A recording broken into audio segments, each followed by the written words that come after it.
শ্রীকান্তটুলা গ্রামের রাস্তার পাশেই রয়েছে এই মা মনসা মন্দির। এই মন্দিরটার অর্ধেক অংশ গঙ্গায় মিশে গেছে। শ্রীকান্তটুলা গ্রামের রাস্তার অবস্থা খুব খারাপ, যার কারণে গ্রামবাসীরা রাস্তার ধারে বাঁশের বেড়া দিয়েছে। নমস্কার সবাইকে, তোমরা কেমন আছো? আশা করি ভালো আছো। আমি দেবব্রত মণ্ডল আর তোমাদের সবাইকে স্বাগতম আমার নতুন ভিডিওতে। আমি এখন রয়েছি শ্রীকান্তটুলা গ্রামের রাস্তাতে। শ্রীকান্তটুলা গ্রামের অর্ধেক অংশ কিন্তু প্রায় শেষ। একবার ক্যামেরাতে দেখাতে বলবো। এটা হচ্ছে শ্রীকান্তটুলা গ্রামের পশ্চিম দিকটা। এটা একটা বাড়ি ছিল, এটা হচ্ছে একটা বাড়ির গেট। একটা বাড়ি ছিল, শ্রীকান্তটুলা গ্রামের একটা বাড়ি ছিল। এটা হচ্ছে একটা বাড়ির গেট, আর এই গেট দিয়েই কিন্তু এই জায়গাটিতে বড় বাড়ি ছিল। সেই বাড়িটা সম্পূর্ণই কিন্তু নদীতে মিশে গেছে। নদীতে জল এখন অনেকটাই কমে গেছে। জল কিনারা ছেড়ে সরে গেছে ঠিকই, কিন্তু রেখে গেছে ভয়ঙ্কর ক্ষত। শ্রীকান্তটুলার রাস্তার অবস্থা এতটাই খারাপ যে সেই ভাঙা রাস্তা দিয়ে গাড়ি ঘোড়া মানুষজন যেতে খুব ভয় লাগছে। নদী আর শান্ত দেখালেও এই শান্তির আড়ালে লুকিয়ে আছে ধ্বংসের ইতিহাস। সবচেয়ে কষ্টের কথা, নদীতে এখনো কোনো কাজ করা হচ্ছে না।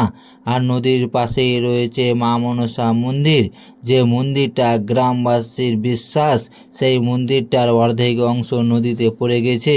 যেখানে আগে মানুষ কোলাহলে ছিল, আর সেখানে শুধু নীরবতা আর ফাঁকা ঘর। পশ্চিম পাড়, এইদিকে পশ্চিম পাড়ের অবস্থাটা দেখো কতটা খারাপ। একজনেরও বাড়ি ঘর নাই। এগুলো সব মানুষজনের ভিটে মাটি।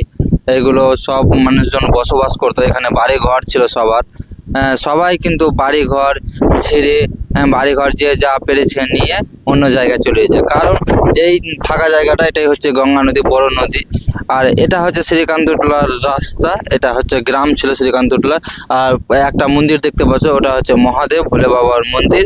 আর এই দিকটাও একটু দেখাতে বলবো, পূর্ব পাড়টা। পূর্ব পাড়েও কিন্তু সেই রকম বাড়ি ঘর নেই। কয়েকটা বাড়ি ঘর ভিডিওতে দেখতে পাবে, তারা কিন্তু তিরপাল খাটিয়ে কোনো মতন করে কিন্তু এবারকার মতন বসবাস করছে। আর এই যে পূর্ব পাড়েও সমস্ত বাড়িঘর কিন্তু ভেঙে নিয়েছে। তারাও নদীর আতঙ্কে, নদীর ভয়ঙ্কর ভাঙনের ফলে তারা কিন্তু ঘর বাড়ি সব ভেঙে নিয়েছে। আর নদীর অবস্থা আমি তোমাদের দেখালাম। নদীতে এখন জলটা অনেকটাই কমে গেছে। নদীর কিনারাতে জলটা রয়েছে। এখন যদি নদীতে কাজ করা হয় তাহলে কাজ করাটা কাজে লাগবে। আর যখন বন্যা হচ্ছে, জল বাড়ছে নদীতে, তখন কিন্তু নদীতে যে বস্তাগুলো ফেলছে সেগুলো কিন্তু কোনো কাজে লাগছে না। সব কিছু কিন্তু নদীর জলে মিশে যাচ্ছে, নদীর জলে ধুয়ে যাচ্ছে। তো আমার অনুরোধ আর আমাদের গ্রামবাসীদের অনুরোধ, এখন যদি খুব দ্রুত গতিতে তাড়াতাড়ি যদি নদীতে কাজ করা হয় তাহলে সেই কাজটা কিন্তু কোনো কাজে লাগবে। তো সত্যি বন্ধুরা, শ্রীকান্তটুলা গ্রামের অর্ধেক থেকেও বেশি পরিবারই কিন্তু গ্রাম ছেড়ে অন্য জায়গায় চলে গেছে। কেউ নেই গ্রামে, মাত্র 5 থেকে 10টা পরিবার হলে হবে। আর তারাও কিন্তু তিরপাল টাঙিয়ে আছে। আশা করি তোমরা ভিডিওতে দেখতে পাচ্ছ। এতই অবস্থা খারাপ। আর নদীর ধারে বাতাসের পরিমাণটাও প্রচুর, যার জন্য কিন্তু গ্রামবাসীকে ঠান্ডাও বেশ লাগছে। তবে আজকে হালকা পরিমাণে রৌদ্র করেছে। আকাশের দিকে একটু দেখাতে বলবো। আজকে সকাল সকাল সূর্য রৌদ্র দেখা দিয়েছে। তবে আজকে ঠান্ডার পরিমাণটা একটু হলেও কম আছে। তবে কিন্তু বাতাসের পরিমাণটাও সেই রকম কম নেই। বাতাস হয়ে যাচ্ছে, আমাকে দেখেও বুঝতে পারছো। আর বেশ ঠান্ডা লাগছে, আমার হাতেও ঠান্ডা লাগছে। তো আজকের ভিডিওটা বেশি বড় করবো না, এখানেই শেষ করবো। আজকের ভিডিওটা আমি তোমাদের সামনে তুলে ধরলাম শ্রীকান্তটুলা গ্রামের বর্তমান অবস্থা কীরকম, নদীর অবস্থা কীরকম, রাস্তাটা কীরকম অবস্থাতে রয়েছে, সব কিছু দেখালাম। এর পরের ভিডিওতে আমি তোমাদের দেখাবো মুলিরামটুলা গ্রামের অবস্থা। তো ভিডিওগুলো আমার দেখতে থাকো।